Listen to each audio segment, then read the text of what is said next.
नमस्कार, मी विशाल पाटील। लोकसभा निवडणुकीमध्ये इंडिया आघाडीला चांगलं यश मिळालं आणि त्यानंतर झालेल्या विधानसभा निवडणुकीत मात्र आघाडीला चांगलाच मोठा फटका बसला। विरोधी पक्षनेता निवडीसाठी लागणारं संख्याबळही महाविकास आघाडीला जमवता आलं नाही आणि त्यामुळे गेले 2 अधिवेशन महाराष्ट्राच्या विधानसभेमध्ये विरोधी पक्ष नेताच नव्हता। इतके दिवस झाले आघाडी हवी तशी ऍक्टिव्ह दिसत नव्हती। मात्र नुकतंच राहुल गांधींनी पत्रकार परिषद घेत मत चोरी झाल्याचा आरोप करत भाजपसह निवडणूक आयोगावर निशाणा साधलाय। त्यानंतर आता गल्लीपासून दिल्लीपर्यंत विरोधकांनी आंदोलनाचं हत्यार उपसलंय। निवडणूक आयोगावर गंभीर आरोप करत राहुल गांधींनी एल्गार पुकारलाय। इंडिया आघाडीच्या अस्तित्वाबद्दल अनेकांना प्रश्न देखील पडला होता। मात्र सर्व पक्षीय विरोधकांना एकत्र आणत आणि मोर्चा काढत राहुल गांधींनी इंडिया आघाडीची एकजूट दाखवून दिली। तर इकडे स्थानिक स्वराज्य संस्थांच्या निवडणुकीची चाहूल लागल्यानंतर महाराष्ट्रातही स्थानिक पक्षांमध्ये हालचाली वाढल्याचं दिसतंय। तिकडे दिल्लीमध्ये राहुल गांधी आक्रमक झाल्यानंतर इकडे महाराष्ट्रामध्ये उद्धव ठाकरेही महायुती सरकार विरोधात पेटून उठलेले आहेत। कारण अधिवेशन काळामध्ये विविध मुद्द्यांवर मंत्री आणि सत्ताधारी आमदार हे अडचणीत सापडलेले होते आणि त्याच मुद्द्यांची आठवण करून देत मंत्री आणि आमदारांच्या अडचणीच्या प्रसंगाचं प्रतिकात्मक वर्णन करणारं आंदोलन हे ठाकरेंच्या शिवसेनेनं केलेलं आहे। त्यांच्या या आंदोलनानं सर्वांचंच लक्ष वेधून घेतलं। यावेळी वादग्रस्त मंत्री आणि आमदारांच्या राजीनाम्याची मागणी ही ठाकरेंच्या शिवसेनेकडून करण्यात आली आहे। एकंदरीतच काय तर महाराष्ट्रामध्ये ठाकरे आणि दिल्लीमध्ये राहुल गांधींनी केलेल्या आंदोलनामुळे राजकीय वातावरण चांगलंच तापलेलं आहे। सध्याच्या चित्रावरून तरी असंच दिसतंय की आगामी निवडणुकांच्या ब्रँडिंगसाठी सर्वच पक्ष आपापली ताकद पणाला लावताना दिसतात। रस्त्यावरून ते थेट संसदेपर्यंतची ही लढाई देशाला कोणत्या वळणावरती नेऊन सोडणार आहे हे येत्या काळातच स्पष्ट होईल।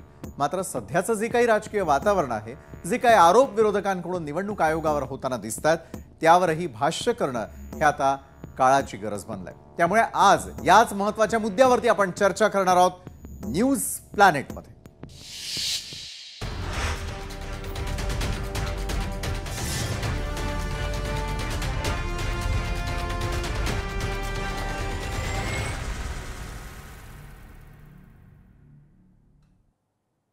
इंडिया आघाडीच्या खासदारांनी संसद भवन ते केंद्रीय निवडणूक आयोगाच्या कार्यालयावर मोर्चा काढण्याचा प्रयत्न केला आणि यावेळी मात्र पोलिसांनी त्यांना ताब्यात घेतलं होतं। तर इकडे महाराष्ट्रामध्ये उद्धव ठाकरेंनी महायुती सरकारच्या मंत्री आणि आमदारांविरोधात आंदोलन पुकारलं।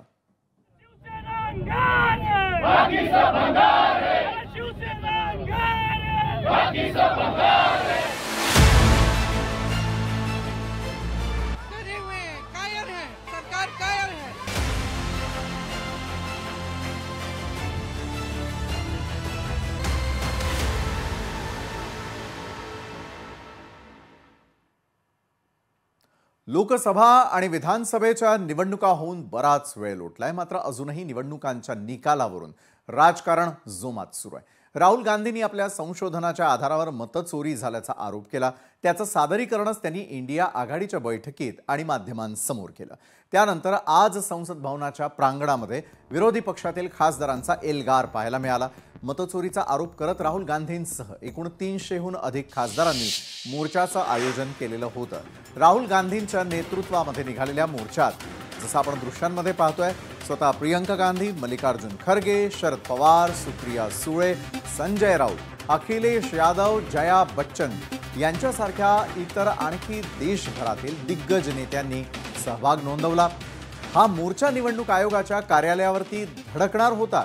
मात्र त्याआधीच दिल्ली पोलिसांनी इंडिया आघाडीच्या मोर्चाला अडवलं आणि यावेळी सपाचे खासदार अखिलेश यादव यांनी पोलिसांनी लावलेल्या बॅरिकेड्सवर चढण्याचा देखील प्रयत्न केला, जे आपण दृश्यांमध्ये पाहतोय। टीएमसी खासदार सागरिका घोष आणि महुआ मोइत्रा या सुद्धा बॅरिकेड्सवर चढल्या। मात्र त्यांचे प्रयत्न फसल्यानं विरोधकांनी जागेवरच ठिय्या मांडला। पोलिसांनी तर मोर्चाला अडवल्यामुळे राहुल गांधी आणि पोलिसांमध्ये देखील जोरदार वाद पाहायला मिळाला आणि यानंतर दिल्ली पोलिसांनी जमलेल्या आंदोलकांना ताब्यात घेतलं। यावेळी या ठिकाणी तणावाचं वातावरण निर्माण झालेलं होतं। तर निवडणूक आयोगाविरोधात आक्रमक झालेल्या राहुल गांधींनी नेमके काय आरोप केलेले आहेत त्या आरोपांवरती आपण एक नजर टाकूयात। तर राहुल गांधींचे आरोप नेमके काय सांगताना दिसतात। आयोगावरती गंभीर आरोप करताना ते म्हणतात गेल्या 5 वर्षात नाही वाढले तितके मतदार हे गेल्या 5 महिन्यामध्ये वाढलेले आहेत। मग महाराष्ट्राला 5 महिन्यामध्ये 41 लाख मतदार कसे काय वाढले हा प्रश्न त्यांनी उपस्थित केलाय। कर्नाटकच्या महादेवपुरा विधानसभा मतदारसंघामध्ये 1 लाख मतांची चोरी झाल्याचा आरोप केला। तिथूनच खरं तर मतचोरीच्या या प्रकरणाची सुरुवात झाली। मग मतचोरीसाठी खोट्या पत्त्यांचा वापर झाल्याचा देखील त्यांचा आरोप आहे। प्रौढ लोकसंख्येपेक्षा जास्त मतदार संख्या कशी काय असू शकते असा थेट प्रश्न ते उपस्थित करतात। मग निवडणूक आयोग डिजिटल मतदान यादी का देत नाही असा निवडणूक आयोगाला त्यांनी प्रश्न उपस्थित केलेला आहे। ठरवून निवडणुकांचं वेळापत्रक नियंत्रित केलं जात आहे असा संशय ते व्यक्त करताना दिसतात, तसा थेट आरोपही करतात। तर सीसीटीव्ही फुटेजच्या नियमांमध्ये अचानक बदल का केला गेला असा त्यांचा प्रश्न आहे। मग निवडणूक आयोग पुरावे देत नाही, उलट पुरावे नष्ट करतंय असा निवडणूक आयोगावरती हा गंभीर आरोप आहे। मग फॉर्म 6चा मोठ्या प्रमाणावरती गैरवापर झालेला आहे या विधानावरती देखील राहुल गांधी ठाम आहेत। एकंदरीत राहुल गांधींचे निवडणूक आयोगावरती काय काय गंभीर आरोप आहे त्यावरती आपण एक नजर टाकू। हे तर झालं दिल्लीमधलं, मात्र इकडे गल्लीतही वातावरण गरमच आहे बरं का। कारण महायुती सरकारच्या वादग्रस्त मंत्री आणि आमदारांविरोधामध्ये संपूर्ण राज्यभरामध्ये ठाकरेंच्या शिवसेनेनं आंदोलन केलं। आरोप झालेल्या मंत्र्यांचा आणि आमदारांचा राजीनामा घेतला पाहिजे यासाठी उद्धव ठाकरेंच्या नेतृत्वामध्ये त्यांचा पक्ष थेट महाराष्ट्रात रस्त्यावर उतरलेला दिसून आला। महायुतीचे मंत्री आणि सत्ताधारी आमदार ज्या गोष्टींमुळे वादात सापडले होते त्या अडचणीच्या प्रसंगांचं प्रतिकात्मक सादरीकरण करत राज्यभरामध्ये आंदोलन करण्यात आलं। गृहराज्यमंत्री योगेश कदम यांच्या आईच्या नावावर कांदिवलीमध्ये डान्स बारचा परवाना असल्याचा आरोप देखील यावेळी करण्यात आला होता।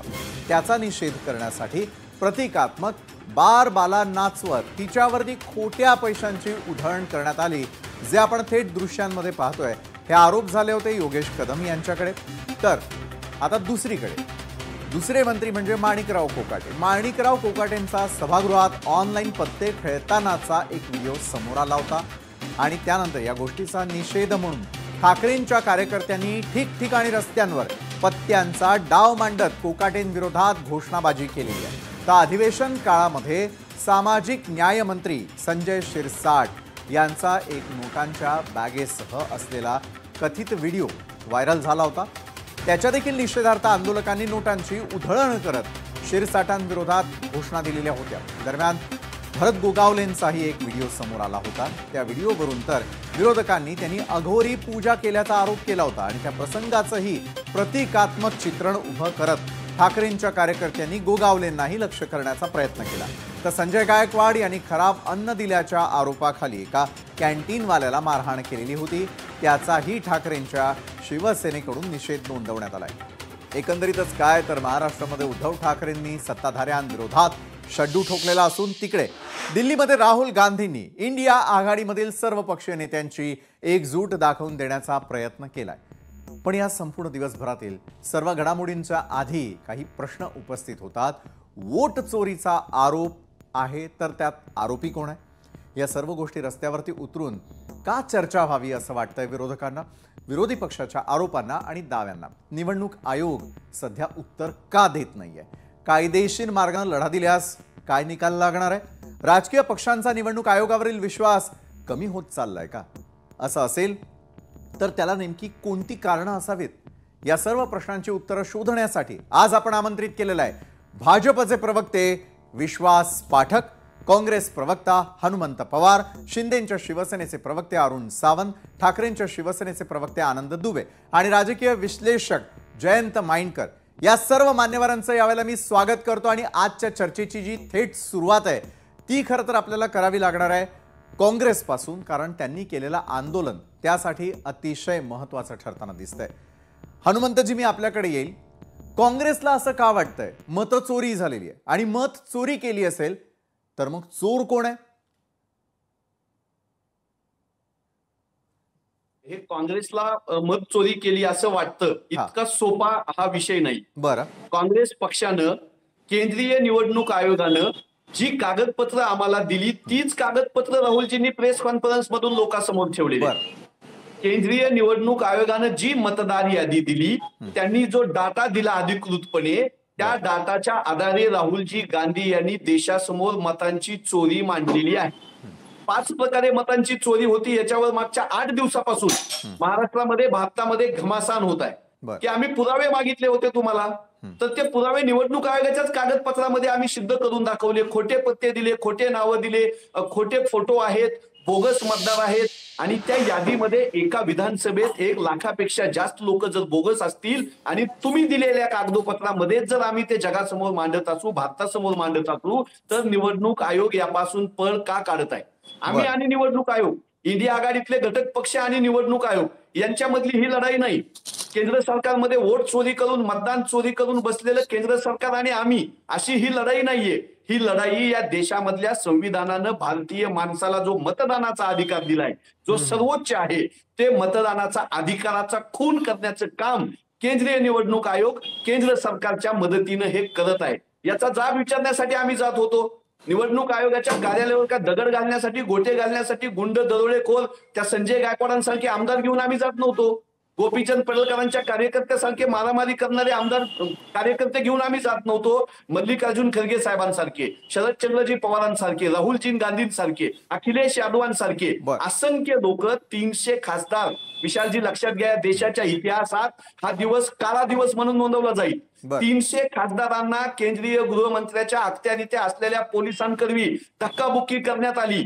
वयोवृद्ध खासदारांना, महिलांना त्यांना धक्काबुक्की करण्यात आली, त्यांना चक्कर आली, त्यांना बरेच गाडीमध्ये कोंबण्याची हुकुमशाही करण्यात आली. आणि निवडणूक आयोग आणि विरोधी पक्ष याच्यामध्ये केंद्र सरकारनं पडायचं काय कारण आहे? याच्यामधलं कोण क्रिमिनल होतं, याच्यामधलं कोण गुंडा होतं, कोण दरोडेखोर होतं, कोणापासून भीती होती? असं काहीही नसताना लोकशाही मार्गाने आम्ही केंद्रीय निवडणूक आयोगाला जाब विचारण्यासाठी जात होतो. या देशातल्या 300 खासदारांना अडवण्याचं महापातक, लोकशाहीसाठी काळा दिवस, याला सर्वस्वी जबाबदार नरेंद्र मोदी सरकार आणि अमित शहा यांचं पोलीस आहे. केंद्र सरकारवरती आणि पंतप्रधानांवरती आपण यावेळेला आरोप करताय. हनुमंतजी, काँग्रेसला आणि खास करून इंडिया आघाडीला नेमकं काय वाटतं हे समजावून सांगण्याचा तुम्ही प्रयत्न केला. हा झाला तुमचा दृष्टिकोन. मात्र ज्यावेळेला सरकारच्या बाजूने आपण विचार करतो त्यावेळेला सरकारला असं वाटतं की विरोधकांनी आंदोलन करत अराजकता पसरवण्याचा प्रयत्न केलाय. विश्वासजी, भाजपला असं का वाटतं?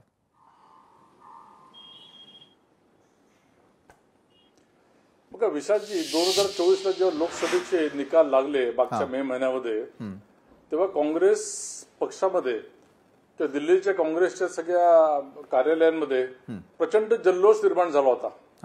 कारण त्यांना 99 जागा मिळाल्या होत्या, 45 वरून 99. अतिशय ते आनंदी होते आणि त्यांना पूर्ण खात्री होती की सरकार आपलंच येईल, पण सरकार त्यांचं आलं नाही. नंतर त्यांना आशा लागली होती की 240 वर भाजपला आपण थांबवलं, याचा अर्थ सरकार लवकरच पडेल. बरं, मग तिथे मग नितीश कुमार असो, चंद्रबाबू असो, हे सगळे पळ काढतील. मात्र 1 वर्ष झालं सरकार सुदृढपणे, दमदारपणे वाटचाल करत आहे. मग 1 वर्षानंतर याचं फ्रस्ट्रेशन डेव्हलप व्हायला सुरुवात झाली. आज त्यांनी जे आंदोलन केलं हा दुसरा नौटंकीचा प्रकारच होता. एकीकडे दिल्लीला इलेक्शन कमिशन आणि इलेक्शन याद्यांच्या विरोधामध्ये आंदोलन, तर इकडे महाराष्ट्रामध्ये महाराष्ट्रातल्या मंत्र्यांच्या विरुद्ध आंदोलन. आणि मी बारामतीचा आता रिपोर्ट बघत होतो. बारामतीला हे युपीचेच कार्यकर्ते काय म्हणत होते की युपीए सरकारचं करायचं काय, खाली डोकं वरती पाय, म्हणजे इतके गोंधळलेले, कन्फ्युज्ड आणि अराजकता निर्माण करणारे हे लोक. यांना अराजकता का निर्माण करायची आहे? कारण यांना संविधानिक मार्गाने, संविधानिक संस्थांवर विश्वास ठेवून आपल्याला परत जिंकायची शाश्वती नाही, म्हणून असे प्रकार करतात आहे. आज त्यांना इलेक्शन कमिशननी एक लिमिटेड नंबरचं डेलिगेशन यावं असं सांगितल्यानंतर यांनी 300 लोक काय नेले? कारण तिकडे त्यांना अराजकता निर्माण करायची होती. जे लॉ अँड ऑर्डरचा प्रश्न निर्माण होतो तर सरकार हे आपलं काम करत असतं. आम्हाला यांच्याकडनं तसं काय चॅलेंज आहे? हो, चॅलेंज काही नाही, फक्त कुठेतरी अराजकता निर्माण करायची. आता कर्नाटकचाच विषय, कर्नाटक सरकारने या राहुल गांधींना नोटीस पाठवली आहे की तुम्ही त्याचं उत्तर द्या. त्यांनी ज्यांचं नाव घेतलं की ज्यांचं नाव 2दा आलेलं आहे, 2दा वोटिंग केलेलं आहे, त्याच्यावर नोटीस आली. इलेक्शन कमिशननी जेव्हा यांना म्हटलं की तुम्ही प्रेस कॉन्फरन्समध्ये जे म्हटलं ते ॲफिडेव्हिटवर सांगा, काय हे घाबरतात? मुळामध्ये यांचा कोणत्याही संविधानात्मक संस्थांवर विश्वास नाही, अराजकता निर्माण करणं आणि देशाला बदनाम करणं हे यांचं फक्त काम आहे. हनुमंतजी, मला एका वाक्यात उत्तर आपल्याकडनं अपेक्षित आहे, कारण इतरही मान्यवर आपल्यासोबत जोडले गेले. बोला. विश्वासजी पाठक यांनी केलेला आरोप हा बिनबुडाचा आहे. संविधानिक संस्था केंद्र सरकार मोडून काढत आहे. त्याचं उत्तम उदाहरण म्हणजे निवडणूक आयोगाची जी अवस्था त्यांनी केली ती आहे. तर संविधानिक संस्था मोडून काढण्याला जर ते अराजकता माजवणे म्हणतात तर हो, भारतीय जनता पक्ष आणि केंद्र सरकार अराजकतावादी वागत आहे. बरं, आपल्याकडे मी पुन्हा एकदा येईलच. आनंदजी, एका बाजूला दिल्लीमध्ये सुरू असलेलं घमासान आपण सगळे पाहतोय. महाराष्ट्रात जे घडलं त्याकडे मी थोडं लक्ष वेधू इच्छितो. आनंदजी, आज उद्धव बाळासाहेब ठाकरेंच्या शिवसेनेनं महाराष्ट्रात जन आक्रोश आंदोलन केलं. दिल्ली आता वोट चोरीवरती, तर देशभर चर्चा. विरोधकांचं हे जे सगळं काही सुरू आपल्याला पाहायला मिळतंय त्याची मूळ कारणं काय आहेत? म्हणजे आज तुम्हाला महाराष्ट्रातही या ठिकाणी जन आक्रोश आंदोलन का करावं लागलं? विशालजी नमस्ते. का न करावे? आज जे आंदोलन आम्ही केला, तुम्हाला असं कसा वाटतंय का आम्ही नाही करायला पाहिजे? ज्या परिस्थिती आज महायुतीची महाभ्रष्ट सरकारची आहे, चाहे संजय गायकवाड, संजय शिरसाट, भरत गोगावले किंवा माणिकराव कोकाटे, ह्यांच्या सगळ्यांच्यावरच्या योगेश कदम यांच्या सगळ्यांच्यावर जे आरोप लागले आहेत ते कोणाला सांगायचे? आम्ही डबल इंजिनची सरकार आहे, देशामध्ये भारतीय जनता पक्षाची सरकार आहे, राज्यामध्ये प्रचंड बहुमतची भाजप आणि महायुतीची सरकार आहे. जर लोकांचे मुद्दे समोर घेऊन आम्ही आलो तर आंदोलन नाही केले तर काय करणार आम्ही? जर आम्ही रस्त्यावर आंदोलन करतो तर आमचे विरोधक आम्हाला अराजक म्हणतात, सडक छाप म्हणतात. आम्ही संसदमध्ये चर्चेसाठी बोलतो तर तिथे वेळ देत नाही. तर करायचं काय? आज देशामध्ये कोणत्याही मोठी निवडणूक नाही. केंद्राची जी सरकार आहे, पूर्ण बहुमतची सरकार आहे. 2029 पर्यंत देशामध्ये निवडणूक म्हणजे आम्हाला वाटत आहे की केंद्र सरकारसाठी होणार नाही. आणि महाराष्ट्र राज्यामध्ये 2029 नोव्हेंबर पर्यंत इथे पण निवडणूक होणार नाही. म्हणजे हे जे आम्ही करतो हे निवडणूकसाठी नाही करतो. आपली लोकशाही जगाची नंबर 1 लोकशाही आहे. हे लोकशाहीला वाचवण्यासाठी किंवा याच्या मजबूतीसाठी जर आम्ही काय आंदोलन करतो आणि आम्ही सत्य दाखवतो, आम्ही काय चूक केला, काय माणिकराव कोकाटेर आम्ही खेळत नव्हते एक गोष्ट, काय संजय शिरसाट काय तिथे पैशाची त्यांच्याकडे टोकरी नाही होती 2, काय संजय गायकवाड मारहाण करत नव्हते. तर हे सगळा विषय जे ज्वलंत विषय आहे ते सगळं घेऊन जर आम्ही रस्त्यावर आंदोलन करतोय किंवा आम्ही जे आमचे संविधानाची जी प्रक्रिया आहे त्याच्या आतमध्ये राहून जे आम्ही आंदोलन करतो, तर तुम्ही नेता प्रतिपक्षला कैद करतात. तुम्ही 300 खासदार जे निवडून आले आहेत, त्याच्यामध्ये काही राज्यसभाचे आहेत, काही लोकसभेचे आहेत, त्यांना तुम्ही अरेस्ट करतात. तर तुम्ही आम्हाला सांगा की काय करायचं? म्हणजे सगळं गप्प बसायच्या? राहुल गांधीजींनी जी चोरी उघडलेली आहे, म्हणजे जे सगळे सबूत दाखवले आहेत, मतचोरी, ते सगळं मतचोरी, ते सगळं म्हणजे पोर्टलवर आहे ना, सगळं पब्लिक डोमेन मध्ये आहे ना. ते निवडणूक आयोग आहे त्यांच्या पोर्टलवर आहे. आणि राहुल गांधीजी, जर तुम्हाला वाटत आहे की राहुल गांधीजी चूक करत आहे, तर तुम्ही त्यांना जे कानूनी प्रक्रिया आहे तुम्ही करू शकतो. जे निवडणूक आयोग कडे सगळे यंत्रणा आहे त्याचा तुम्ही उपयोग करू शकतो ना. पण तुम्ही ते पण करत नाही, बिकॉज तुम्हाला माहित आहे की जे राहुल गांधी सांगत आहे ते सगळं खरं आहे. बरं आनंदजी, तुमच्या आणि हनुमंतजींच्या बोलण्यातून एक गोष्ट स्पष्ट होताना दिसते की विरोधकांची गळचेपी करण्याचा हा प्रयत्न आहे का? या प्रश्नाचं उत्तर मी अरुणजी आपल्याकडून घेईल. अहो, यापूर्वी ईव्हीएम वरती प्रश्न, आता मतदान आणि त्याचे आलेले निकाल यावरती प्रश्न उपस्थित होताना दिसत आहे. विरोधकांची तुम्ही गळचेपी करताय असा विरोधकांचा थेट आरोप आहे. अरुणजी. विशालजी, विरोधकांची गळचेपी करणे इतके ते काही ताणं बाळ नाही. पहा, आता सध्या जे चॅनेलवरती अतिशय विद्वान असे विरोधी पक्षांमधील प्रवक्ते आहेत, त्यांनी सरकारमधील नेते कशी सध्या चुकीची कामं करत आहेत हे दाखवून दिलं. आणि तिथे त्यांनी अनेक छोटे छोटे इव्हेंट सुद्धा सादर केले प्रत्येक मंत्र्याचे इव्हेंट. माझं त्या सर्वांना हे सांगणं आहे की त्याच्या बाजूला आणखीन काही इव्हेंट असेच तुम्ही सादर केले पाहिजे होते की तुमचेच एक मंत्री सुनील केदार यांनी कसा भ्रष्टाचार करून शेतकऱ्यांचे 100 कोटी रुपये जे बँकांमध्ये घाम गाळून जमा केले होते ते लुटले. आणि मग तुमचाच एक नेता त्या सुनील केदारवरती सध्या त्याला अटक व्हावी अशा करता तिथे आंदोलन करतोय, ते सुद्धा दाखवलं पाहिजे होतं एका कोपऱ्यामध्ये. अशी अनेक उदाहरणं देता येतील.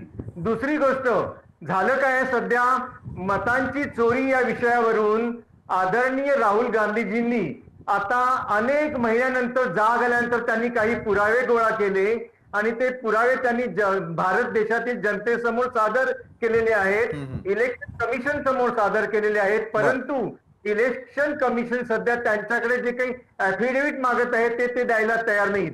कोर्टात जायला ते तयार जात नाही, हायकोर्टात जायला तयार नाहीत, सुप्रीम कोर्टात जायला तयार नाहीत. तिसरी गोष्ट, त्यांनी काहीतरी समोर आणलं हे पाहून आदरणीय शरद पवार, राष्ट्रवादी काँग्रेस शरद पवारचे नेते यांनी मग काहीतरी प्रकरण पुढे आणलं की मी सुद्धा या स्पर्धेत उतरतो, नाहीतर मी मागे पडेन. त्यांनी काय सांगितलं की 2 माणसं माझ्या घरी आली होती आणि मला त्यांनी सांगितलं की मी 160 जागा तुम्हाला निवडून देतो आणि त्याच्या बदल्यात तुम्ही मला असं द्या. शरद पवारांना वाटलं अरे बरं झालं, हे तर सुंदरच आहे. ते त्यांना घेऊन राहुल गांधीजी यांच्या घरी गेले. राहुल गांधीजी यांच्या घरी गेल्यानंतर राहुल गांधीजींनी म्हणे सांगितलं आता आपण हे एवढ्यात नको करूया, नंतर बघूया. शरद पवार परत गेल्या पावली मागे आले. हे पाहिल्यानंतर शिवसेना उभाटाच्या नेत्यांना वाटायला लागलं अरे आपण कुठेतरी मागे पडतो. लगेच काल संजय राऊत म्हणाले की उद्धव ठाकरेजी यांना भेटायला सुद्धा 4 लोक आले होते. म्हणजे काय, प्रत्येकांमध्ये स्पर्धा लागली, नौटंकी चालू आहे या इंडिया आघाडीतील नेत्यांची. अरुणजी, आपल्याला वाटतंय की ही सगळी नौटंकी सुरू आहे आणि कुठेतरी जे आहे ते विरोधक एकमेकांच्यावर कुरघोडी करण्यासाठीचे प्रयत्न करतायत का? जयंत माइंडकर सरांकडे आपण थेट जाऊयात. जयंत माइंडकर सर, एका बाजूला देशभरामध्ये विरोधकांना वेगवेगळ्या आंदोलनांची आठवण झाली आहे, तर दुसरीकडे आत्ता होत असलेले आरोप, त्याच्या संदर्भातले पुरावे, यावरती सरकार काय निर्णय घेणार किंवा निवडणूक आयोगाला विचारलेल्या प्रश्नांची उत्तरं देखील मिळताना दिसत नाहीये. यावेळेला सर्वसामान्य जनतेनं नेमका कुणावरती विश्वास ठेवावा हा आज अनुत्तरित असलेला प्रश्न आहे.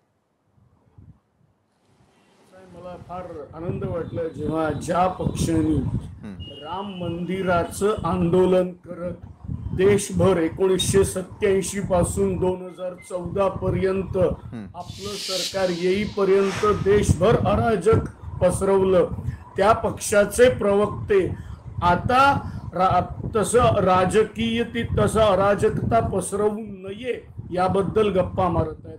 ठीक आहे, त्यांना उपरती तेव्हा झाली जेव्हा त्यांचं सरकार आलं. आपण डिजिटाइज्ड इंडियाच्या गप्पा मारतो. विश्वगुरु पंतप्रधान नरेंद्र मोदी सदैव डिजिटायझेशनच्या गप्पा मारतात, कधीही पत्रकारांच्या एकाही प्रश्नाला उत्तर देत नाही. डिजिटायझेशन ज्या देशात आहे त्या लोकशाहीवादी देशाची जर का निवडणूक ही पूर्णपणे डिजिटाइज्ड झालेली आहे, तर पंतप्रधानांच्या खालोखाल लोकसभेतला महत्वाचा नेता विरोधी पक्ष नेता असतो. त्यांनी त्यांनी केलेली एक डिमांड, त्याचं उत्तर निवडणूक आयोग देत नाही. निवडणूक आयोगातल्या 3 प्रतिनिधी 3 आयुक्तांच्या पैकी कोणीही देत नाही. कुठला तरी कर्नाटकाचा देतो, महाराष्ट्राचे मुख्यमंत्री देतात, अजून कोणीतरी देतं. हा प्रकार काय आहे? याच्याकरता एका माजी निवडणूक आयुक्ताचं एक स्टेटमेंट आलेलं आहे, मला वाटतं राजीव कुमार की कोणीतरी दुसरे असतील, त्यांचं असं स्टेटमेंट आलेलं आहे, आमच्या काळात कुठल्याही पक्षाच्या नेत्याचं जर आमच्याकडे काहीही प्रोटेस्ट लेटर इलेक्शन विषयी आलं तर आम्ही त्याला ॲफिडेव्हिट द्या असं कधीही सांगितलेलं नाही. आम्ही इमिजिएटली कारवाई करत होतो. मला एक समजत नाही, मी याआधी पण हा मुद्दा मांडलेला आहे. बोफोर्स पासून तर ते परवाच्या 2G स्पेक्ट्रम स्कॅम पर्यंत एवढ्या प्रकारचे आरोप केले गेले, तेव्हा हेच भाजपचे प्रवक्ते जोर जोरात आरोप करत असतील की तेव्हा ते कार्यकर्ते असतील, मला माहिती नाही. पण माझे मित्र अरुण सावंत यांना माहिती आहे की बोफोर्स पासून 2G पर्यंत एवढे जेव्हा आरोप केले गेले, त्यातल्या अरुणजी एकाही आरोपात कुठेही ॲफिडेव्हिट केलेलं नाही. आणि अगदी बोफोर्स पासून 2G पर्यंत कुठल्याही आरोपात अगदी कॅग पर्यंत काहीही निघालेलं नाही, ही फॅक्ट आहे. मग आता हे कर्नाटकाच्या निवडणूक आयुक्तांना किंवा तुम्ही ऍफिडेव्हिट करा, हा जावई शोध कोण लावायला सांगतं? तुमच्याकडे कंप्लेंट आलेली आहे, डिजिटाइज्ड इंडिया आहे. राहुल गांधींचा हा आरोप जर त्यांचं म्हणणं असेल की मी तुम्हाला पूर्णपणे मतदार यादी डिजिटाइज्ड मागितली, तुम्ही का म्हणून एक रद्दी मोठी आणून देता कागदांची? अहो, आजकाल आपण सुद्धा एकमेकांशी व्हॉट्सअप शिवाय बोलत नाही, पेन हातात धरणं आपल्याला माहिती नाही, कागद आपण विसरलेलो आहे. अशा डिजिटाइज्ड इंडियामध्ये अरुण सावंत हसतायत. मला माहितीये त्यांना माझं बोलणं पटत आहे, शेवटी ते सुद्धा मूळचे काँग्रेसचे आहेत, तर त्यांना माझं बोलणं पटत आहे. याचं कारण असं आहे की हे जरी असलं, आज तुम्ही अशा प्रकारची एवढी मोठी रद्दी आणून देता की ज्याला राहुल गांधी म्हणतात की आम्हाला सॉर्ट आउट करायलाच किती वेळ लागला, हे तुम्ही डिजिटाइज्ड का करू शकत नाही? आणि मला शेवटचं वाक्य सांगू द्या, क्रिकेटमध्ये DRS ला फार महत्व आहे. का म्हणून तर कधी कधी बॉलर म्हणतो की मी विकेट घेतली होती पण मला मिळाली नाही, कधी कधी बॅट्समन म्हणतो मी आउट होत नव्हतो तरी मला आउट दिलं गेलं. शेवटी आपण भरोसा कोणावर ठेवला? DRS वर. मग तसाच हा निवडणूक आयोगात DRS, डिजिटायझेशन हे का नाही वापरायचं?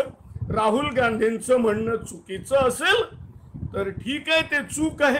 पण जर जयंत पांडुरंग माइंडकर राहणार नवी मुंबई, हाच माणूस जर का जयंत पांडुरंग माइंडकर सेम फोटो बिहारमध्ये असेल तर ती फार मोठी चूक आहे आणि त्यावर कारवाई झाली पाहिजे.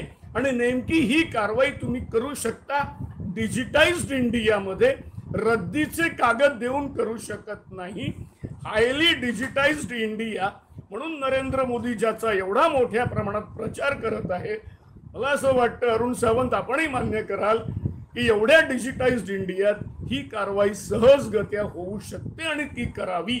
आणि ती करण्यास जाणीवपूर्वक नरेंद्र मोदी केंद्र सरकार टाळत आहे, म्हणजेच काहीतरी काळं बेर आहे.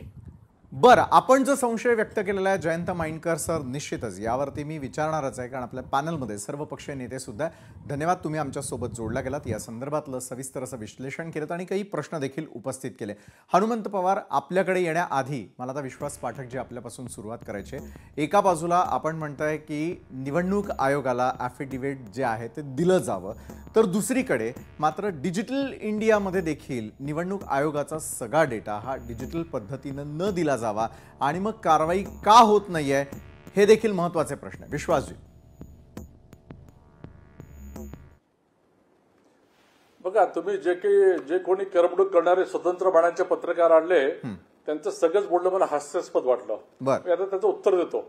बघा, एखादी व्यक्ती जर एखादी इन्फॉर्मेशन मागत असेल तर त्याची क्रेडिबिलिटी देखील तपासायला पाहिजे. मी परत सांगतो की 1 वर्षानंतर यांना ही उपरती का आली? 1 वर्षापर्यंत त्यांनी जेव्हा 99 जागा मिळाल्या तर त्याचं सेलिब्रेशन केलं. कर्नाटकामध्ये यांचं याच ईव्हीएमच्या माध्यमातून, याच इलेक्शन कमिशनच्या माध्यमातून सरकारला काही प्रॉब्लेम नव्हता.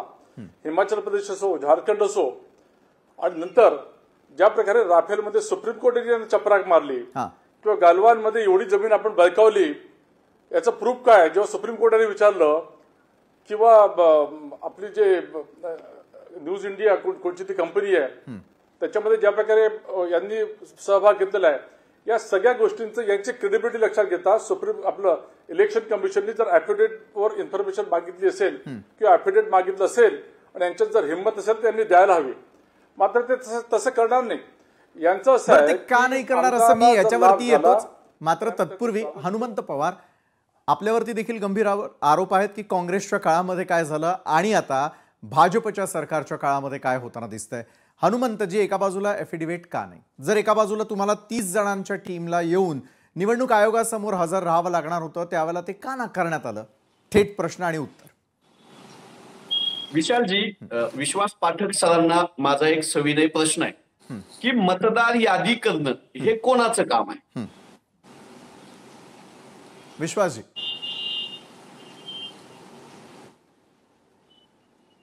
नाही, अजून काय बोलायचं बोला ना, सगळं एकदमच उत्तर देतो मी तुम्हाला. नाही, मला निवडणुकीची यादी तयार करणं हे निवडणूक आयोगाचं काम आहे, हे तर तुम्हाला मान्य असेल. त्या मतदार यादीमध्ये बोगस मतदान असणार नाही ही काळजी निवडणूक आयोगानं घेतली पाहिजे, याबद्दल कुणाचं दुमत असण्याचं काम नाही. त्या यादीमध्ये जर बोगस मतदान नोंदवलं असेल तर ते काढण्याची जबाबदारी संविधानानं निवडणूक आयोगावर दिली, याबद्दल कोणाचं दुमत असण्याचं काम नाही. जर मतदार यादी तयार करण्याचं काम निवडणूक आयोगाचं आहे, बोगस मतदान होणार नाही याचं काम निवडणूक आयोगाचं आहे, बोगस मतदान असतील तर काढण्याचं काम निवडणूक आयोगाचं आहे, तर निवडणूक आयोग फुकट आमच्या टॅक्स मधून पगार घेऊन झोपा काढतो काय? बोगस नावं राहुल गांधी काढतायत, बोगस नावाची यादी राहुल गांधी तुमच्याकडूनच मागतायत आणि देशाला दाखवतायत. त्याच्यासाठी तुम्ही ऍफिडेव्हिट मागणार? अरे निवडणूक आयोग झोपा काढतोय, त्याला उठवतोय आम्ही आणि तुम्ही आम्हाला ऍफिडेव्हिट मागताय आणि त्याच्यासाठी तुम्ही केंद्र सरकारचं पोलीस बळ आमच्या लोकांना मारताय. तुम्ही दिल्लीच्या सीमेवर ऑलिम्पिक विजेत्या मुलींना पण मारलं, तुम्ही पंजाबहून हरियाणाहून येणाऱ्या शेतकऱ्यांना पण मारलं, तुम्ही दिल्लीमध्ये अल्पसंख्याकांना मारलं, तुम्ही उत्तर प्रदेशमध्ये दलितांना मारताय आणि तुम्ही आज 300 खासदारांना मारलं. लाखो मतं घेऊन आलेले खासदार निवडणूक आयोगाला त्यांच्या संविधानिक कर्तव्याची जाणीव करून देत असताना तुमच्या अमित शहा साहेबांचे पोलीस दंडुके घेऊन का उभा राहिले? ही हुकुमशाही तुम्ही का आणताय? विश्वासजी विशालजी मला उत्तर द्या. नाही, मुळामध्ये प्रश्न असा आहे की बोगस नेतृत्व जेव्हा निर्माण होतं तर they deserve this kind of treatment. परत सांगतो की कर्नाटकामध्ये हेच इलेक्शन कमिशन याच इलेक्शन याद्या त्यांना चालतात, उत्तराखंडमध्ये चालतात, हिमाचल प्रदेशमध्ये चालतात. महाराष्ट्राचा त्यांनी उल्लेख केला, नागपूरला ज्या नागपूर उत्तर आणि नागपूर पश्चिमला यांचे दोन्ही कॅन्डिडेट निवडून आले, जिथे मोठ्या प्रमाणामध्ये मताधिक्य वाढलं होतं ते त्यांना चालतं. 99 जागा मिळाल्यानंतर त्यांनी सेलिब्रेशन केलं. मुळामध्ये ही जी नौटंकी आहे ना, या नौटंकीसाठी इलेक्शन कमिशनला असं वाटलं असेल की जरा तुम्ही आता ऍफिडेव्हिटवर द्या आणि तुम्ही जर चुकला तर तुमच्यावर फौजदारी कारवाई व्हायला पाहिजे. काय नाही त्यांनी केलं? 20-25 लोक जर गेले असते, त्यांनी जर प्रेझेंटेशन दिले असतं इलेक्शन कमिशनला, कदाचित त्यांनी ऐकलं असतं. मात्र 300 लोकांना जाऊन तिकडे तमाशा करणं, असंतोष अराजकता निर्माण करणं हा एवढाच त्यांचा आता धंदा आहे. त्याच गोष्टी आज महाराष्ट्रामध्ये उद्धव ठाकरेंनी केल्या. मुळामध्ये यांना संविधानिक संस्थांवर विश्वास नाही, त्या उद्ध्वस्त करायच्या, इलेक्शन कमिशनला उद्ध्वस्त करायचं. आणि ज्या प्रकारे तिकडे बांगलादेशमध्ये किंवा काही श्रीलंकेमध्ये प्रयत्न झाले, अशा प्रकारची व्यवस्था उद्ध्वस्त करायची आहे. आपण ते शेतकरी आंदोलनाच्या वेळेस देखील बघितलं की लाल किल्ल्यापर्यंत हे लोक कसे पोहोचले होते. मला असं वाटतं की आपण नक्षल जो म्हणतो शहरी नक्षलवाद, हा त्यातलाच हा प्रकार आहे. बरं, शहरी नक्षलवादाचा हा प्रकार आहे असं आपलं म्हणणं आहे. हनुमंतजी एका वाक्यात बोला, त्यानंतर मला एक छोटासा ब्रेक घ्यायचा आहे. आपल्यासोबत त्यानंतर द हिंदूच्या विनया देशपांडे देखील आपल्यासोबत असतील, ब्युरो हेड आहेत त्या देखील यामध्ये सहभागी होत आहे. हनुमंतजी एका वाक्यात आधी म्हणाले बांगलादेश सारखी अराजकता आणायची. अहो, बांगलादेशमध्ये अराजकता आल्यानंतर त्यांच्या पंतप्रधानांना दिल्लीमध्ये यांनी ठेवून घेतलं, पण माझ्याच देशातल्या शेतकऱ्यांना दिल्लीमध्ये येण्यापासून रोखणार हे कलम कसाई सरकार आहे. बरं, एका बाजूला कलम कसाई सरकार आहे का? सरकारचं म्हणणं आहे की विरोधक यावेळेला अराजकता मांडताना दिसतात. मात्र संपूर्ण राज्यातील आणि देशभरातील परिस्थितीवरती विनया देशपांडे यांचं देखील नेमकं काय मत आहे, राजकीय विश्लेषक म्हणून मी त्यांच्याकडून जाणून घेणार. विनयाची आतापर्यंत राजकीय चर्चासत्र सुरू असताना राज्य आणि देश पातळीवरती नेमकं काय सुरू आहे या संदर्भातली चर्चा सुरू होती. एका बाजूला सत्ताधाऱ्यांना वाटतं की विरोधक अराजकता माजवण्याचा प्रयत्न करतात, दुसरीकडे विरोधकांना वाटतं की कुठेतरी आपली गळचेपी केली जाते. एक पत्रकार म्हणून राज्य आणि देश या पातळीवरची जी संपूर्ण राजकीय परिस्थिती आहे त्याचं विश्लेषण महाराष्ट्रातल्या जनतेसमोर आपण कसं करणार आहात? विनया.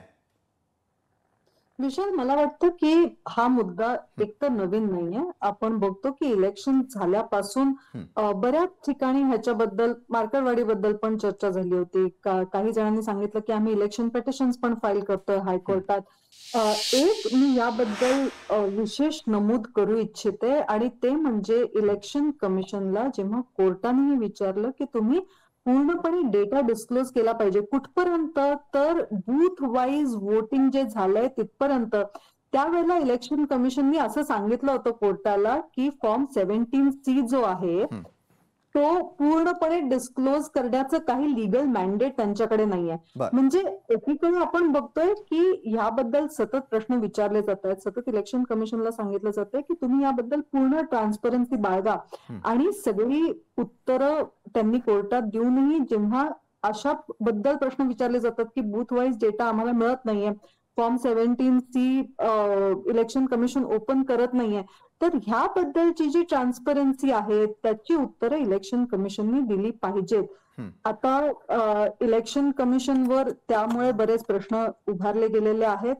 पुन्हा ते काही नवीन नाहीयेत, पण एकंदरीत आता ज्या प्रकारे वोट चोरी किंवा हे जे कॅम्पेन सुरू आहेत राजकीय पक्षांनी, विरोधक राजकीय पक्षांनी हा जो मुद्दा उचलून धरलेला आहे की इलेक्शन कमिशनच्या क्रेडिबिलिटीवरच आम्ही प्रश्नचिन्ह उभारतोय, त्यासाठी कोर्टात जेव्हा मॅटर गेलेला आहे तिथपासून आतापर्यंत मला असं वाटतं की इलेक्शन कमिशन जेवढं जास्त ट्रान्सपरंटली डेटा शेअर करेल तितकी जास्त उत्तरं ह्यातून बाहेर पडतील. कारण एक नागरिक असण्याचा सगळ्यात मोठी गोष्ट एखाद्या नागरिकाला भारताच्या काय हवी आहे की जी इलेक्शन आहे ती फेअर अँड ट्रान्सपरंट व्हावी आणि त्याचा डेटा समोर सगळ्यांसाठी यावा. या एका तात्विक मुद्द्यावर ना विरोधकांचा म्हणजे विरोध असण्याची गरज आहे, ना राजकीय पक्ष जे सत्तेत आहेत त्यांचा विरोध असण्याची गरज आहे. मग ही ट्रान्सपरन्सी आपण कशी वाढवू शकतो याला राजकीय रंग न देता जर का जेव्हा जेव्हा कोर्टातही हा इश्यू आलेला आहे तेव्हा याबद्दल ट्रान्सपरन्सी मेंटेन करावी याला इलेक्शन कमिशनला सांगितलं गेलं आहे. इलेक्शन कमिशनने सांगितलं इलेक्शन कंडक्ट करणं हा आमचा मुख्य उद्योग आहे, लिगल मॅन्डेट आमचं असे बूथ वाईज डेटा डिस्क्लोज करणं हे नाहीये. तर ह्या काळात जेव्हा डेमोक्रेसी, जेव्हा कुठल्याही लोकशाहीला आपण जितकी जास्त ट्रान्सपरन्सी आहे तितकं जास्त चांगलं पारदर्शक सरकार किंवा पारदर्शक कारभार आहे असं आपण म्हणू शकतो. तर मग त्यावेळेला इलेक्शन कमिशननेही तितकीच पारदर्शकता दाखवली पाहिजे. ती दाखवली तर एक नागरिक म्हणून ट्रान्सपरंटली इलेक्शन होतीये याबद्दल लोकांचाही विश्वास बसेल आणि विरोधकांची जी सतत ही मागणी आहे की ह्याच्यात ट्रान्सपरन्सी नाही आणि जी जास्त झाली पाहिजे त्याला आळा बसेल. बरोबर आहे विनया, तुम्ही या संपूर्ण मुद्द्याला एक वेगळी कलाटणी देण्याचा प्रयत्न केलेला आहे. कारण शेवटी लोकशाही आहे, लोकशाहीमध्ये पारदर्शकता असणं हे सगळं गरजेचं आहे. आनंद दुबेजी, जर मग पारदर्शकतेसाठी इतका लढा द्यावा लागतो तर या सर्व गोष्टी रस्त्यावरती उतरून का चर्चा करावी लागते आपल्याला? आनंदजी, आपण अनम्यूट कराल प्लीज. विशालजी, एक विषय तुम्ही माना की जेव्हा जेव्हा लोकांचे मुद्दे घेऊन आम्ही सरकार विरुद्ध जाणार किंवा आमचे विरोधक जे राजकीय विरोधक आहेत त्यांच्या विरुद्ध जाणार, ते लोक आमच्यावर आरोप लावतात. असा नाही होऊ शकत की त्यांच्या आरोपाच्यामुळे आम्ही जे महत्वाचे मुद्दे आहेत ते मांडू शकत नाही. जेव्हा आम्ही म्हणतात की तुम्ही संसदच्या परिसरात चर्चा करा, तुम्ही करत नाही.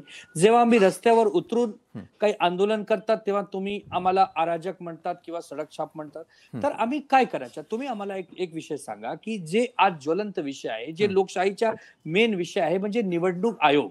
निवडणूक आयोग पूर्ण देशामध्ये लोक निवडणूक आयोगावर विश्वास करत आहे. एक दिवस असा पण होता की टी.एन. सेशन साहेबांच्या नाव गल्ली गल्लीच्या प्रत्येक मुलांना माहित होता. आज जे श्री ज्ञानेश कुमार आहेत त्यांच्या नाव फक्त तुम्हाला, मला आणि काही राजकीय लोकांना माहित आहे. आम जनमानसला काही माहितच नाही कोण आहे ज्ञानेश कुमार, कोण आहे 3 लोकांची टीम, काय आहे निवडणूक आयोग. जेव्हा जेव्हा ह्या सरकार अडचणीत येतात तेव्हा तेव्हा कधी सीबीआयला समोर करतात, कधी ईडीला करतात, कधी इन्कम टॅक्सला. आता एक अशी ह्यांनी एक प्लॅनिंग केली आहे की आपण निवडणूक आयोगला पुढे करू. अरे आम्ही विचारतो निवडणूक आयोगला प्रश्न, जबाब देतात निवडणूक आयोगची बी टीम म्हणून भाजप. आम्ही कधी भाजपचा प्रश्न विचारलाच नाही. भाजपला ह्या म्हणायचं आहे की भाजपला ह्या म्हणायला लागेल की भैया ते त्यांना निवडणूक आयोगला विचारतात ना, आम्हाला काय देणं घेणं आहे, आम्ही काय बोलणार, निवडणूक बघा आणि हे विरोधक बघा. पण भाजप असा प्रश्नाचे उत्तर देतात की आम्ही काही चुकलोय, म्हणजे विरोधक म्हणून आम्ही जे विपक्षमध्ये बसलो आहेत काय आमची जबाबदारी नाही की काय जर कधी चूक असतात, कधी जर काय प्रॉब्लेम असेल तर आम्ही त्या विषयावर बोलायचं नाही. असा एक धोरण आहे की नाही तुम्ही गप राहायचा, तुम्ही काय बोलायचं नाही, म्हणजे तुमच्याकडे काय अधिकार नाही बिकॉज तुम्ही म्हणजे तुम्ही अल्पमत मध्ये आहे. अरे ठीक आहे, आज आमच्याकडे सत्ता नाही, आम्ही अल्पमत मध्ये आहोत, पण याचा प्रश्न असा नाही की जे महत्वाचा विषय त्या आम्ही सोडून देऊ. तुम्ही आमच्यावर आरोप लावले, आमचे नेते शरद पवार साहेब, संजय राऊत साहेब, राहुल गांधीवर तुम्ही टीका करत आहे की आम्ही 2 माणस आले होते. अरे पण ते लोक मोठे नेते आहेत. शरद पवार साहेब आपले राज्याचे नाही देशाचे नेते आहेत. Rahul Gandhiji leader of opposition आहेत. संजय राऊत एक पक्षाचे खासदार आणि प्रवक्ते आहेत. बरोबर आहे. त्यामुळे आता विरोधी पक्षातल्या नेत्यांनी जर काही महत्त्वाचे प्रश्न उपस्थित केलेले असतील तर त्याला सरकार उत्तर का देत नाही?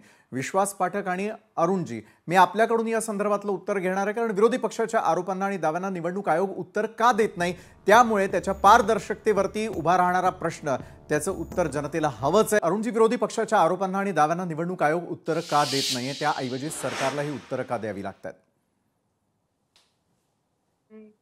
विरोधी पक्ष जे काही आरोप करतायत ते सर्वच आरोप बरोबर आहेत किंवा खरे आहेत असं नाही. जे आरोप खरे असतात त्यावेळेस प्रत्येक वेळेस सरकारमधील प्रत्येक पक्षाने तसेच निवडणूक आयोगाने सुद्धा उत्तरं दिलेली आहेत. परंतु विरोधक जर ते मानायलाच तयार नसतील, नेहमीच खोटं बोलत असतील, तर त्याला काही आम्ही करू शकत नाही. पहा, कधी काय होतं विशालजी, की प्रचंड अपयश जेव्हा एखाद्याच्या ठाई येतं तेव्हा त्याचं मानसिक संतुलन हे ढळतं. आणि आपण पहा, सध्या अशी परिस्थिती आहे की केंद्रामध्ये राहुलजी, इकडे महाराष्ट्रामध्ये शरद पवारजी आणि उद्धव ठाकरेजी यांचं मानसिक संतुलन ढळलेलं आहे. आणि मानसिक संतुलन यांचं पूर्ववत होण्याकरता कदाचित आणखीन 25 ते 30 वर्ष जातील असा माझा अंदाज आहे. तेव्हा जर तुम्हाला खरोखर जनतेच्या मनामध्ये लवकर उतरून सत्तेवर यायचं असेल तर आपण नौटंकी करणं बंद करावं, खोटे आरोप करणं बंद करावं, जनतेच्या मध्ये जाऊन आपण जनतेची सेवा करावी, जनमत जाणावं, जनतेची सेवा करून आपण निवडणुकांना सामोरं जाऊन पुन्हा आपण कसे या पदावरती येऊ याचा विचार करावा. खोटे आरोप करून तुमच्या हाती. हनुमंतजी, आपल्याला हे मान्य आहे? मानसिक संतुलनाचा त्यांनी विषय उपस्थित केलेला आहे, मात्र मानसिक संतुलन कुठेतरी आता मतदारांचं बिघडतंय की काय, अशी परिस्थिती पाहायला मिळते. कारण आम्ही आंदोलनच पाहतोय. म्हणजे सावंत साहेब खरं तर वयस्कर आहेत, त्यांनी अनुभव आमच्यापेक्षा जास्त अनुभव घेतलाय. शरद पवार साहेब, मल्लिकार्जुन, ते विचार मांडा तुम्ही. हनुमंतजी बोला. अरुण सावंतजी, मल्लिकार्जुन खरगे साहेब, शरद पवार साहेब, राहुल गांधी साहेब यांचं मानसिक संतुलन ढळलं याचं म्हणायची आपली लायकी आहे का? तपासावं. इतके ज्येष्ठ नेते आहेत, इतके वर्ष देशाचं संतुलन, या सगळ्या देशाचं प्रतिनिधित्व करतात. विरोधी पक्ष नेत्याला मानसिक संतुलन ढळलं म्हणायला ते गुवाहाटीला पळून गेलेले नव्हते. 50 खोके त्यांनी घेतलेले नाहीत त्यांचं मानसिक संतुलन ढळायला. त्यांच्या सहकार्याने समृद्धीच्या चौकशी लावलेल्या नाहीत. त्यांचे आमदार बुक्या मारामाऱ्या करत नाहीत. संजय गायकवाड सारखे, संजय शिरसाट सारखे तुमच्या भ्रष्टाचार करत नाहीत. तुमच्या त्या कदमांसारखं बिअरबार चालवत नाहीत, डान्स बार चालवत नाहीत आमचे नेते. मानसिक संतुलन ढळलं आमच्या नेत्याचं म्हणताना तुम्ही विचार केला पाहिजे. ते बार चालवत नाहीत. संजय गायकवाड सारखं गुंडगिरी करत नाहीत. संतोष सारखं माकड चाळे करत नाहीत.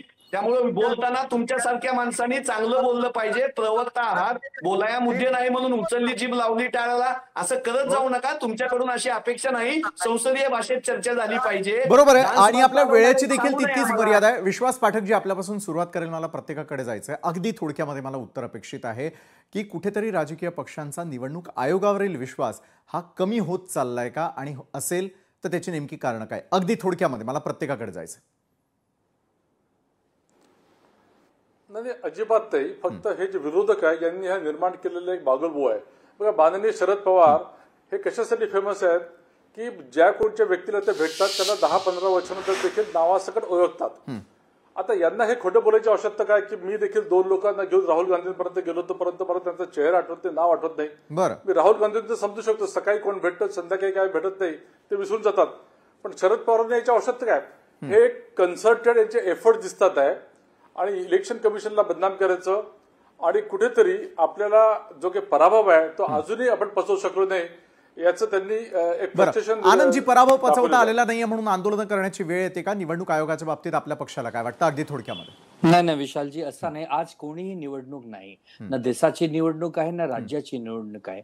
हे जे आम्ही बाजू मांडतोय हे निवडणूकसाठी नाही, हे आपली लोकशाही वाचवण्यासाठी आहे. आज तुम्ही सांगा की जर आरोप आहे, आपला एक सोलापूरला गाव होता ना, ते मार्करवाडी, तिथे काय झाला होता? तिथे असाच विषय आला होता ना की जे ग्रामसभेमध्ये 100 लोक आहेत आणि त्यांनी मत नाही दिला भाजपला, परंतु भाजपला मत कसा आला बाई? पूर्ण गाव रस्त्यावर आला आणि काय काय झालं सगळ्यांना माहित आहे. जर 1 मतांची चोरी पण झाली आहे आणि 1 मतांची चोरी आणि 100 मतांची चोरी म्हणजे चोरी आहे. जर राहुल गांधींनी तुमची चोरी जगाकडे आणून दिली आहे तर तुम्ही कशासाठी पडत आहे? तुम्ही या ना समोर, तुम्ही करा ना सामना, तुम्ही करा ना डिबेट, तुम्ही संवाद करा ना. तुम्ही हे नाही सांगू शकतो की तुम्ही 30 लोक या. जर राहुल गांधीची इच्छा आहे की सगळे राज्यसभा आणि लोकसभाचे सांसद तुमच्या समोर आले पाहिजे, समोर येऊन तुम्हाला प्रश्न विचारला पाहिजे, तर तुमच्यामध्ये साहस पाहिजे की तुम्ही त्यांना उत्तर द्या. तुम्ही हे नाही सांगू शकतो की आम्हाला फक्त 30 माणसं पाहिजे. अरे कसल्या भीती आहे? जर तुम्ही एकदम खरं आहे तर कशाची भीती आहे तुमच्या मनात? बरोबर आहे, कशाची भीती आहे याचं उत्तर सरकारला आणि एका बाजूला निवडणूक आयोगाला तर द्यावंच लागणार आहे. दुसरीकडे हनुमंतजी, आज ज्या प्रकारे विरोधी पक्ष नेत्यांना एकत्र येऊन त्या ठिकाणी अशा प्रकारचं आंदोलन करावं लागलं, कुठेतरी विश्वासार्हता हा प्रश्न अतिशय महत्त्वाचा ठरतो. हनुमंतजी, अगदी थोडक्यात. विनयाजी, मी कन्क्लूड पार्ट हा पूर्णपणे आपल्याकडून घेणार आहे, बोला. विशालजी, सुप्रीम कोर्टानं बिहारमध्ये 65 लाख मतं यादीतून का वगळली असं निवडणूक आयोगाला विचारलं तर निर्लज्जपणे निवडणूक आयोगानं आम्ही ते सांगणार नाही असं सांगितलं. चंदीगड हायकोर्टानं सीसीटीव्ही फुटेज द्यायचा आदेश दिला तर ह्या सरकारला हाताशी धरून निवडणूक आयोगाने सरकारनं फुटेज देता येणार नाही असा कायदा केला. निवडणूक आयोग भारतीय जनता पक्षाच्या पिंजऱ्यातला पोपट झालाय. युट्यूबवर ही चर्चा बघणाऱ्यांना, टीव्हीवर, फेसबुक, व्हॉट्सअपवर बघणाऱ्यांना विनंती की आपला निवडणुकीचा मतदानाचा हक्क वाचवायसाठी रस्त्यावर उतरण्याची वेळ आली. भारतीय जनता पक्षाच्या सरकारला जाब आपल्याला विचारावाच लागेल. बरोबर आहे. आपण मतदारांना देखील यामध्ये सामील करून घेण्याचा आणि आवाहन करण्याचा प्रयत्न करताय. विनयाजी, मी आपल्याकडे येईल. खरं तर दावे प्रतिदावे होत राहतील, मात्र येत्या काळातल्या फार महत्त्वाच्या निवडणुका या देशाच्या दृष्टीनं, राज्यांच्या दृष्टीनं देखील महत्त्वाच्या आहे. एका बाजूला महाराष्ट्रात स्थानिक स्वराज्य संस्थांची निवडणूक, बिहारकडे देखील सगळ्यांचं लक्ष लागलंय आणि 2029 साली होणाऱ्या निवडणुकांचं ब्रँडिंग, हा सगळा अजेंडा हा मतदारांसमोर मांडला जातोय का? एक पत्रकार म्हणून आपल्याला काय वाटतं विनया? मला असं वाटतं की आता खरोखर एक महत्वपूर्ण मुद्दा आहे, कारण की आपण अशा टप्प्यावर आहोत की जिथे बिहारचं जे SIR एक्सपेरिमेंट सुरू आहे त्याच्यावर बऱ्याचशा गोष्टी राष्ट्रीय पातळीवरही त्या रिफ्लेक्ट होणार आहेत आणि त्यामुळे आता विरोधी पक्षांचं जे आंदोलन आहे ते असू देत किंवा भाजपचं जे म्हणणं आहे ते असू देत, बिहारच्या एकंदरीत इलेक्शनच्या बॅकग्राऊंडवर हा सगळा उहापोह होणं आता गरजेचं आहे. आणि एकीकडे भारतातल्या ज्या निवडणुका आहेत त्या वर्षानुवर्ष जगभरात बघितल्या जातात, कारण इतक्या मोठ्या प्रमाणात ह्या निवडणुका घेतल्या जातात. दुसरीकडे असा एक टप्पा आलेला आहे की जिथे ट्रान्सपरन्सी विषयी प्रश्नचिन्ह उभारलं गेलेलं आहे आणि त्याच्यात मला वाटतं की जितकं election commission transparently data share करेल तितकंच याबद्दलचं शंका निरसन जास्त चांगलं होऊ शकेल. आणि ह्या घडीला महाराष्ट्रातल्या लोकल बॉडी इलेक्शन तर आहेतच, पण एकंदरीत बिहारच्या बॅकग्राऊंडवर ही अत्यंत महत्वपूर्ण चर्चा आहे आणि ज्याच्याबद्दल सांगोपांग चर्चाच नाही तर जे काही डाऊट्स आहेत, जे काही विषय आता उचलले जातात त्याबद्दलही उत्तरं दिली गेली पाहिजेत. नुसतं आवाज दाबणं, मुस्कटदाबी करणं हे बरोबर. केवळ प्रश्न उपस्थित करून चालणार नाही, त्याची उत्तर देखील जनतेला मिळणं हे तितकंच अत्यंत आवश्यक आहे. सर्व मान्यवरांचे धन्यवाद की तुम्ही या चर्चासत्रात आमच्या सोबत जोडला गेलात त्यासाठी. मात्र वोट चोरीची एक पटकथा ही महाराष्ट्र आणि संपूर्ण देश पाहतोय. देशवासियांसमोर असलेल्या या पटकथेचा दिग्दर्शक कोण, याचं उत्तर मात्र जनतेसमोर येणं तितकंच महत्त्वाचं ठरणार आहे. आजच्या न्यूज प्लॅनेटमध्ये वेळ झाली इथंच थांबण्याची. ताज्या घडामोडींसाठी पाहायला विसरू नका लोकशाही मराठी.